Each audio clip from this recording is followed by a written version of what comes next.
Assalamualaikum warahmatullahi wabarakatuh. Perkenalkan, saya Dinia MPDSI, Kepala MTSN 1 Kota Bengkulu. Kali ini saya akan menyampaikan tentang pengelolaan keuangan Madrasah Sanawiyah Negeri 1 Kota Bengkulu.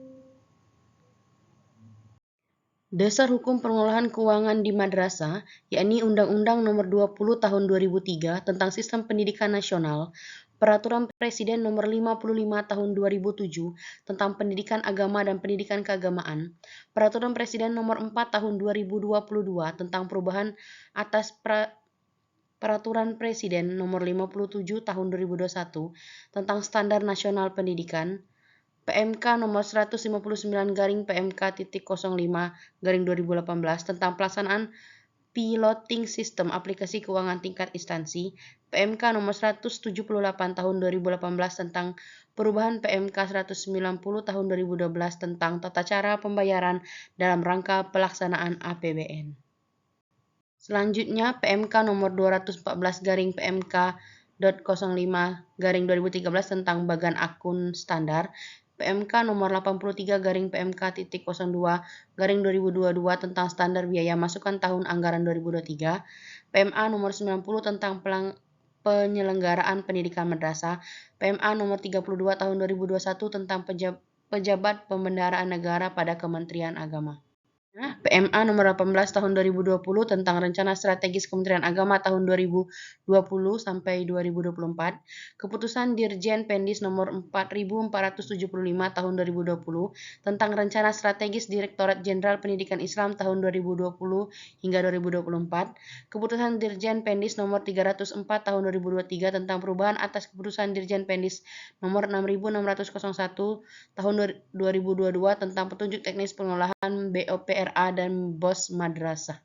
Adapun tahap pengelolaan keuangan di madrasah, yang pertama perencanaan, yang kedua pelaksanaan anggaran, yang ketiga pertanggungjawaban dan pengarsipan keuangan, dan selanjutnya yakni monitoring, evaluasi dan pengawasan, serta yang terakhir inovasi sumber keuangan madrasah. Proses pertama yakni perencanaan, di mana ada proses EDM, kemudian prosedur dan tahapan penyusunan EDM, siklus pelaksanaan perencanaan dan penganggaran, yakni ada 4 siklus, penyusunan rencana atau program kegiatan, penetapan program atau kegiatan, pelaksanaan program atau kegiatan, evaluasi pelaksanaan program dan kegiatan. Adapun posisi EDM dalam skema perencanaan madrasah, EDM, kemudian RKJM, Renstrak Madrasah, lanjut RAPBM, RKAKL Madrasah. Adapun prinsip penyusunan RAPBM, yang pertama RAPBM harus benar-benar difokuskan pada peningkatan pembelajaran peserta didik secara jujur, bertanggung jawab, dan transparan. RAPBM harus ditulis dalam bahasa yang sederhana dan jelas dan dipajang di tempat terbuka di madrasah. Yang ketiga, dalam menyusun RAPBM, madrasah sebaiknya secara saksama memprioritaskan pembelanjaan dana sejalan dengan rencana pengembangan madrasah. Perencanaan keuangan madrasah, yang pertama, mengidentifikasi kebutuhan. Dibuat checklist data yang bisa menjawab kebutuhan madrasah, di mana yang pertama jumlah pendidik dan kependidikan sudah terpenuhi, sarana dan prasarana yang sudah memadai, bangunan sekolah telah memenuhi, dan kondisinya layak guna. Kemudian selanjutnya buatlah anggaran, memperhitungkan satuan biaya masukan dan berdasarkan akun yang benar. Selanjutnya diserahkan ke kantor Kementerian Agama Kabupaten atau Kota, yang dimana akan didistribusikan ke Kanwil Kementerian Agama untuk diajukan ke Biro Perencanaan, yang selanjutnya dibicarakan bersama dengan Kementerian Keuangan, dalam hal ini Ditjen Anggaran, untuk disetujui atau tidak. Penyusunan RAPBM, yang pertama merancang suatu program madrasah yang ideal untuk mencapai tujuan yang diinginkan pada tahun pelajaran yang bersangkutan. Melakukan inventarisasi semua kegiatan dan menghitung perkiraan kebutuhan dana penunjang. Selanjutnya, melakukan peninjauan ulang atas program awal berdasarkan kemungkinan tersedianya dana pendukung yang dapat dihimpun. Keempat, menetapkan prioritas kegiatan yang akan dilaksanakan pada tahun pelajaran yang bersangkutan. Kelima, melakukan perincian rinci dari pemanfaatan dana yang tersedia untuk masing-masing kegiatan. Selanjutnya, menuangkan perhitungan-perhitungan rinci tersebut ke dalam suatu format yang telah disepakati untuk kegiatan oleh setiap madrasah. Dan yang terakhir, pengesahan dokumen RAPBM oleh instansi yang berwenang. Penyusunan anggaran.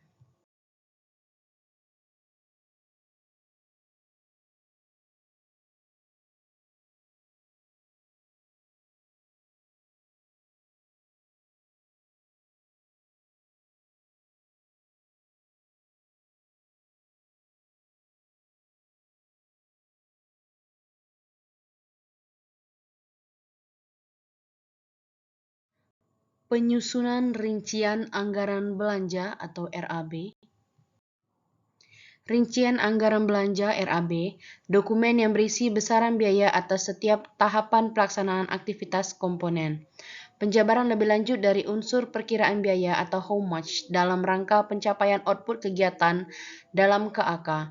RAB minimal memuat yang pertama rincian aktivitas atau belanja, perhitungan harga satuan, volume, dan jumlah harga masing-masing komponen. Yang ketiga, jumlah total harga yang menunjukkan harga keluaran atau output. Perhitungan biaya. Output yakni didapatkan dari komponen utama ditambah komponen pendukung kebijakan. Komponen merupakan tahapan, proses, atau aktivitas untuk menghasilkan output. Komponen dirinci lebih lanjut dalam kegiatan belanja atau detail belanja, di mana rincian atau detail belanja adalah harga dikali kuantitas atau jumlah.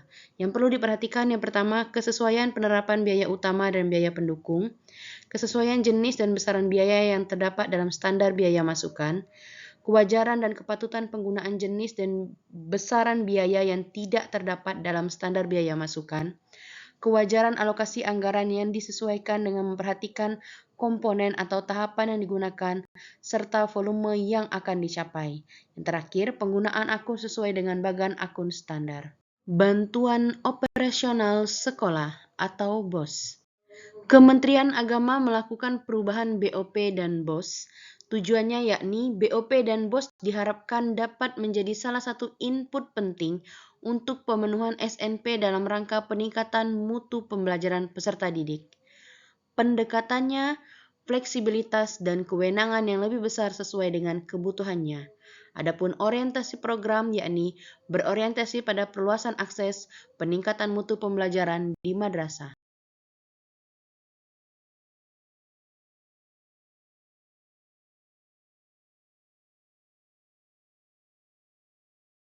Struktur organisasi pejabat pembendaraan negara pada Kementerian Agama menurut PMA nomor 32 tahun 2021 DMTSN 1 Kota Bengkulu, di mana di bawah Kementerian Lembaga Penggunaan Anggaran.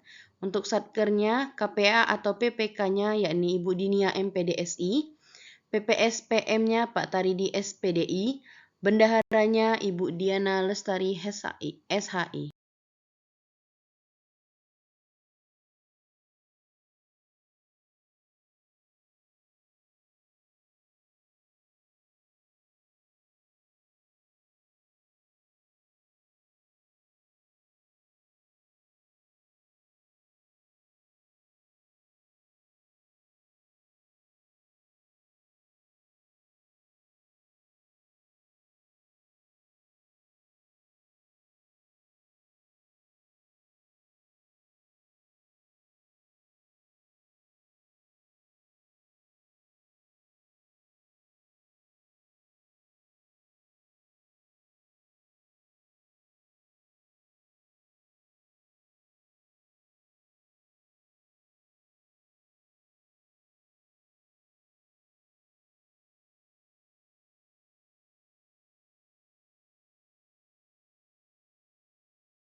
Strategi pemetaan potensi sumber keuangan madrasah. Untuk di internal, penghematan belanja pendidikan, pemerintah, masyarakat, dan wali murid, mengubah sistem pendanaan pendidikan menjadi lebih terbuka, tidak hanya berasal dari pemerintah dan orang tua saja, tapi dari masyarakat dan dunia usaha. Perubahan sistem subsidi pemerintah. Eksternal, menggali sumber daya pendanaan pendidikan dari masyarakat melalui pola subsidi silang antara kelompok masyarakat kaya terhadap masyarakat yang kurang mampu. Melakukan kerjasama yang saling menguntungkan antara lembaga pendidikan dan dunia usaha.